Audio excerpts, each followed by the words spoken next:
que nous soyons ici. OK, go.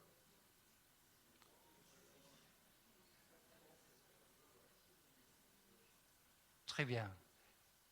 Et j'espère que le pain sera chaud pour nous par rapport le contenu de la prédication par la grâce du Seigneur. Donc, nous avons cette scène où les 3 disciples étaient avec eux et nous pourrions demander pourquoi, au premier lieu, est-ce que Jésus est monté avec les disciples. Et voici l'invitation de Jésus. Environ 8 jours après avoir, c'est la version en Luc que je lis maintenant. Après avoir dit ces paroles, Jésus prit avec lui Pierre, Jean et Jacques, et il monta sur la montagne pour prier. Pendant qu'il priait, l'aspect de son visage changea et son vêtement s'en devint d'une blancheur éclatante. Donc voilà, Jésus a invité pour expérimenter la prière. Ça, c'est la version en Matthieu que tu regardes, Paul. Là, je lis de Luc. C'est pour semer la confusion. Voilà. Donc, c'est pour prier, c'est pour rentrer dans un dialogue avec le Dieu vivant.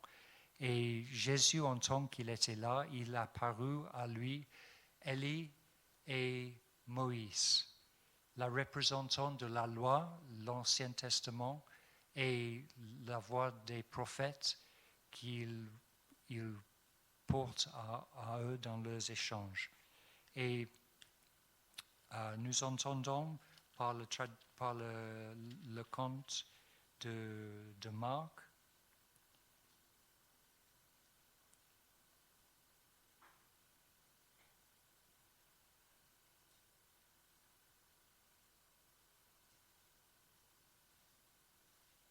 qu'on tente de proposer à faire 3 habits, un pour toi, un pour Moïse et un pour Élie, que Pierre ne savait que dire car ils étaient effrayés.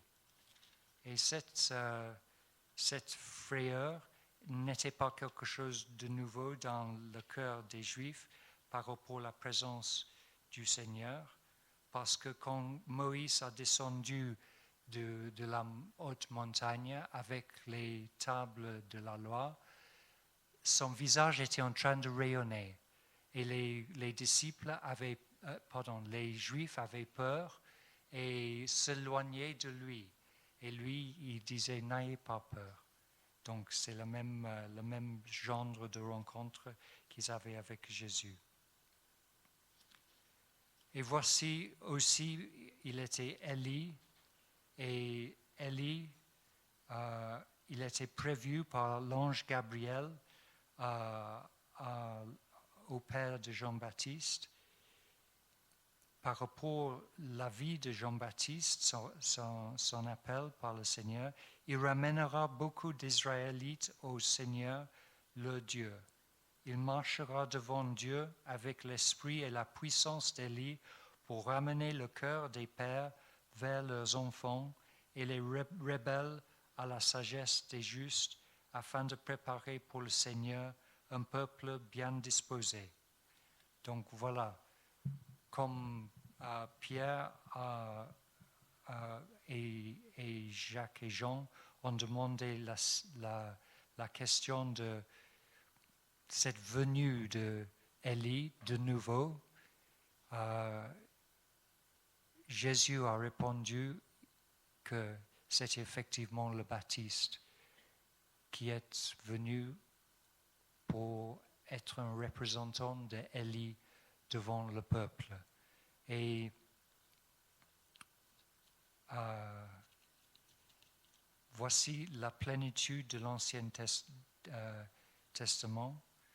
Et il était accompagné avec la présence de Jésus qui brillait plus fort que le soleil à midi.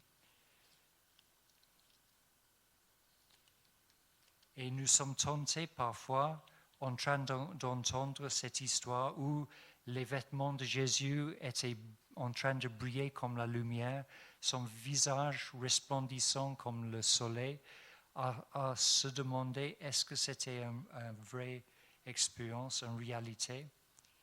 Et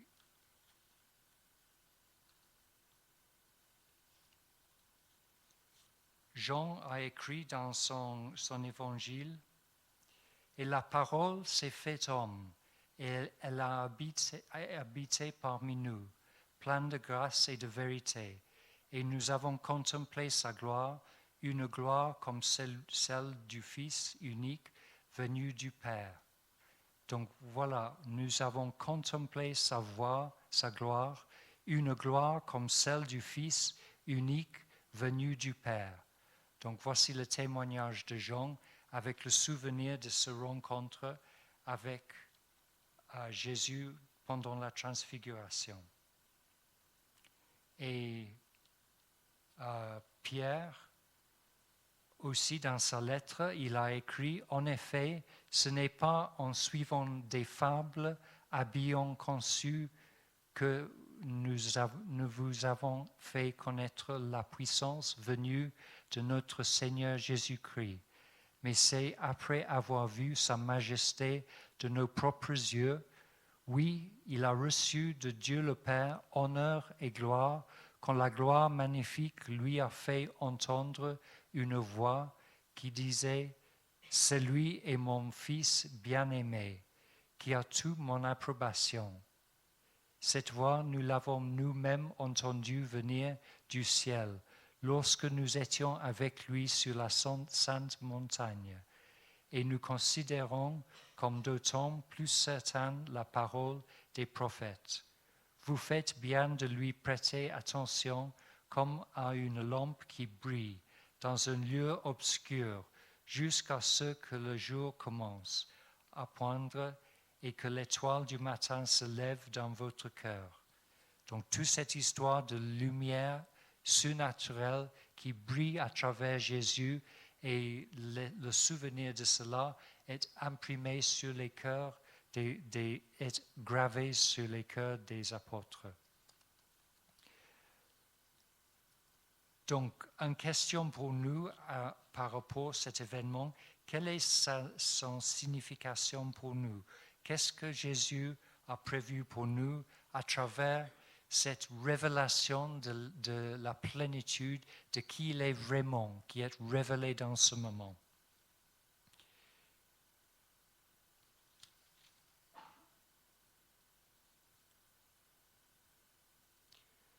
Paul, dans l'Épître aux Romains, chapitre 8, verset 28, « Du reste, nous savons que tout contribue au bien de ceux qui aiment Dieu, de ceux qui sont appelés conformément à son plan.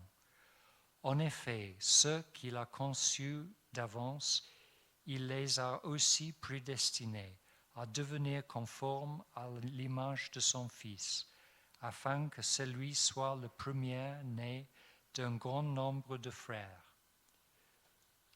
Ceux qu'il a prédestinés, il les a aussi appelés. Ceux qu'il a appelés, il les a aussi déclarés justes. Et ceux qu'il a déclarés justes, il leur a aussi accordé la gloire. Donc, voici la gloire du Seigneur qui est aussi destinée pour nous dans nos cœurs, dans nos vies, parce que nous devons avoir un impact sur notre génération dans ce temps de ténèbres. J'étais en train de conduire ici ce matin et j'ai passé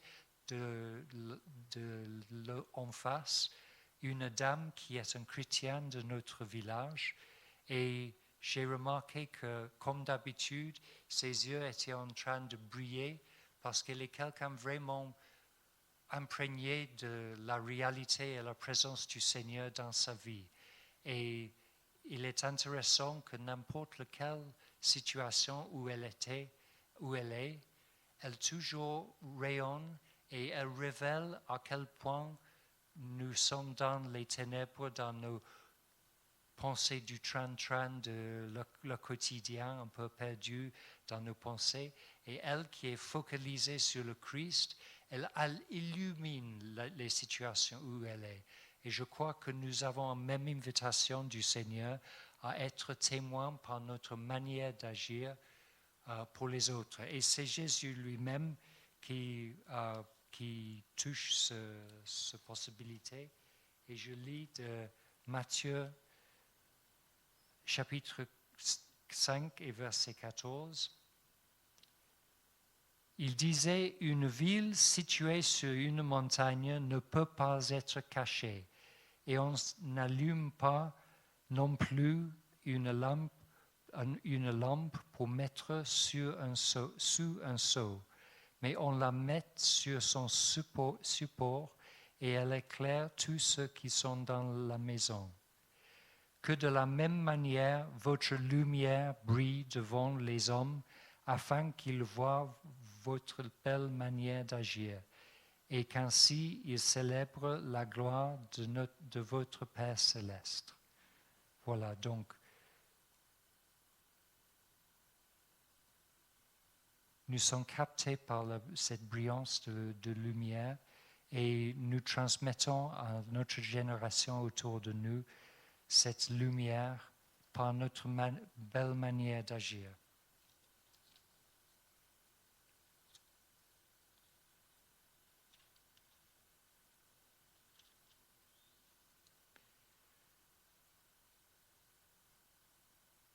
Donc, de Saint Paul, de nouveau, de 2 Corinthiens, chapitre 3, verset 9. Or, le Seigneur, c'est l'Esprit, et là où l'Esprit du Seigneur, là est la liberté. Nous tous qui sommes voiles sur le visage, contemplons comme dans un miroir la gloire du Seigneur. Nous sommes transformés à son image, de gloire en gloire, par l'Esprit du Seigneur. En effet, la signification de cet événement de la révélation de la gloire du Seigneur est quelque chose qui est anticipé à nous inspirer et nous éclairer de nos cœurs jusque vers l'extérieur de notre être, notre façon à vivre, telle que cette lumière brille autour de nous, que la gloire du Seigneur est goûtée et expérimentée par les personnes autour de nous. Donc,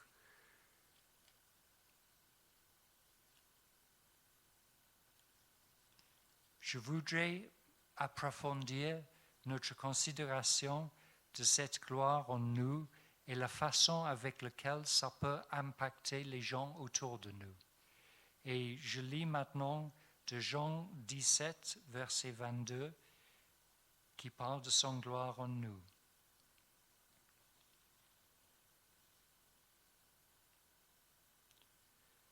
Jésus en train de prier pour ses disciples, il prie à son Père et sur le sujet, il prie « Je leur ai donné la gloire que tu m'as donnée afin qu'ils soient un comme nous sommes un, moi en eux et toi en moi, afin qu'ils soient parfaitement un et qu'ainsi le monde reconnaisse que tu m'as envoyé et que tu les as aimés comme tu m'as aimé. » Donc, est-ce qu'il n'est pas fabuleux que nous avons cette possibilité d'avoir la gloire que le Père a donnée à son Fils, que nous pourrions être un. Donc, cette gloire que nous entendons raconter aux transfigurations, c'est notre destin.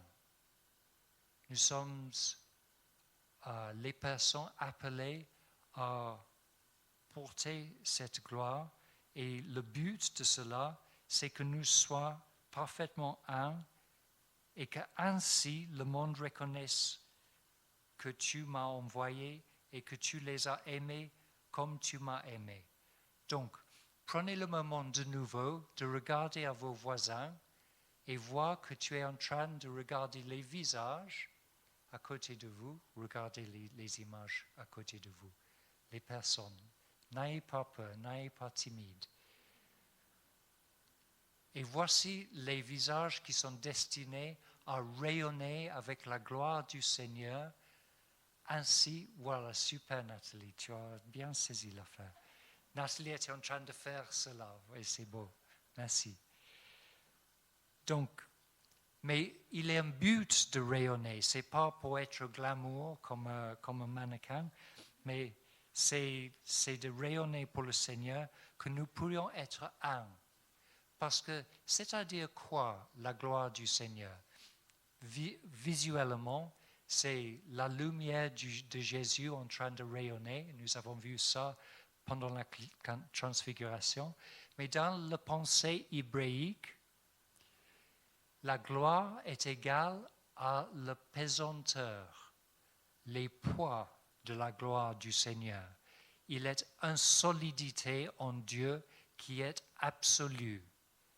Et nous sommes invités d'être solides en lui, d'être porteurs de la lourdeur, l'intensité de sa gloire, d'avoir une authenticité qui est incomparable et d'être les témoins dans nos situations, parmi nos amis, notre entourage, nos collègues au travail, nos familles, d'être les témoins par notre manière d'être ainsi que notre façon d'agir de la gloire de Jésus. C'est lui-même qui est en nous. Et ce n'est pas que nous serons en train d'être admirés, mais plutôt que le Seigneur sera révélé à travers nous. Je regarde de nouveau Saint Paul.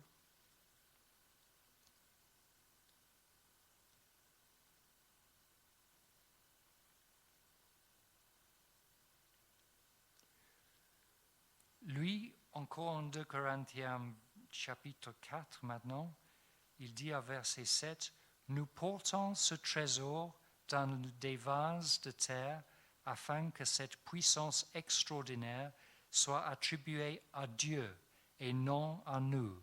Donc, nous portons la gloire, nous rayonnerons avec la gloire, nous portons en nous la pesanteur de la gloire, la solidité, la réalité de Dieu qui est si costaud dans son être, dans son esprit, que c'est quelque chose de très frappant pour les gens autour de nous. Mais l'important, c'est que les gens rendent gloire à Dieu pour cette réalité et pas à nous. Verset 8, « Nous sommes pressés de toutes parts, mais non écrasés, inquiets, mais non désespérés, persécutés, mais non abandonnés, abattus, mais non ignorantés. Nous portons toujours avec nous dans notre corps l'agonie du Seigneur Jésus, afin que la vie de Jésus soit aussi manifestée dans notre corps. » Vous voyez que être porteur de la gloire n'est pas l'égal d'un bonheur comme dans ce monde, d'avoir les lampes de nos portables en train de le passer à droite et à gauche et de chanter les chants populaires. C'est quelque chose de beaucoup plus réel, beaucoup plus frappant que cela. C'est quelque chose que nous portons en qui nous sommes. Et nous pouvons anticiper les souffrances, les difficultés en train d'être les chrétiennes éclairés par la lumière de la présence de Jésus.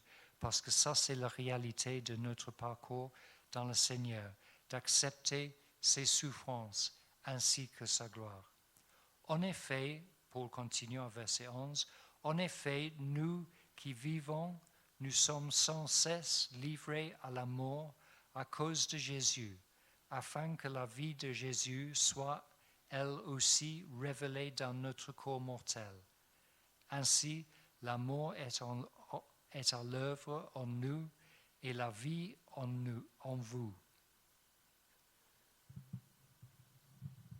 Donc, voici le destin final de cette gloire. Il est en Jésus en plénitude, il est le reflet de son Père glorieuse. Cette gloire est destinée à rayonner à travers nous et pour les autres autour de nous. Et l'effet de cela est quelque chose qui peut être transformateur pour ces gens qui sont autour de nous. Finalement, c'était l'évangile de la gloire de Dieu, comme Saint Paul dit. Et là, c'est notre privilège de faire transmission de la gloire du Seigneur aux personnes autour de nous. Avec du temps, la gloire de Jésus commence à imprégner la vie des autres autour de nous, par la fidélité avec laquelle nous vivons cet évangile de la gloire de Dieu, cet évangile de la transfiguration, avec la plénitude d'Élie et Moïse qui étaient là en tant de témoins.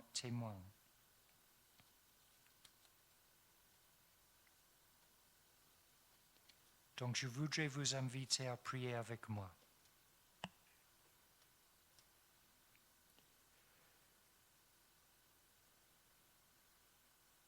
Seigneur, nous te demandons par ton Esprit Saint à nous inviter à t'accompagner sur la haute montagne et de te contempler en ce lieu, ta présence qui est en train d'être transformée devant nos propres yeux.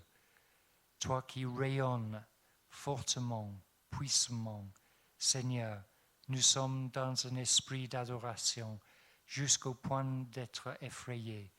Mais tu nous invites à n'être pas effrayés, mais de se lever et d'être debout.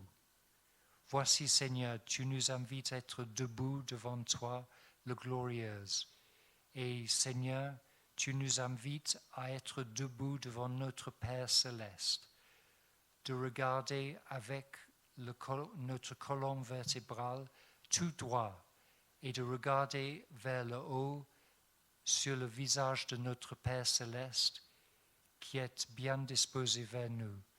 Car comme il a dit à son Fils, « Voici mon bien-aimé, avec il reste toute mon approbation », tu nous regardes aussi à la fin de nos vies en train de dire « Bien fait, mon vrai et fidèle serviteur, rentre dans la joie de ton Maître. » Seigneur, nous voudrions expérimenter ton approbation, mais nous devons être transformés par toi de gloire en gloire. Et nous prions, Seigneur, que ce matin, tu touches nos cœurs, tu touches nos corps, Seigneur, comme ce pain chaud aux boulangeries ce matin, Seigneur, quelque chose qui nous touche.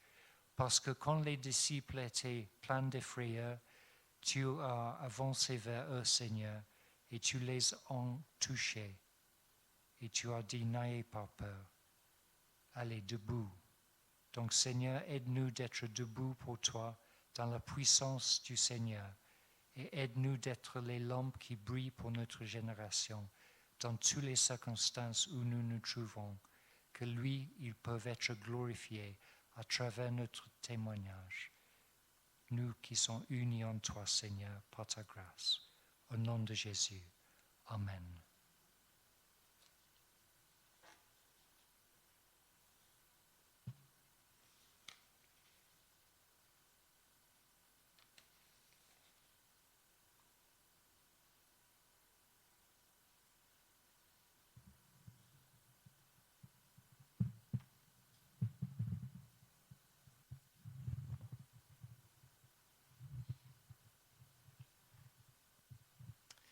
Merci, Laurie.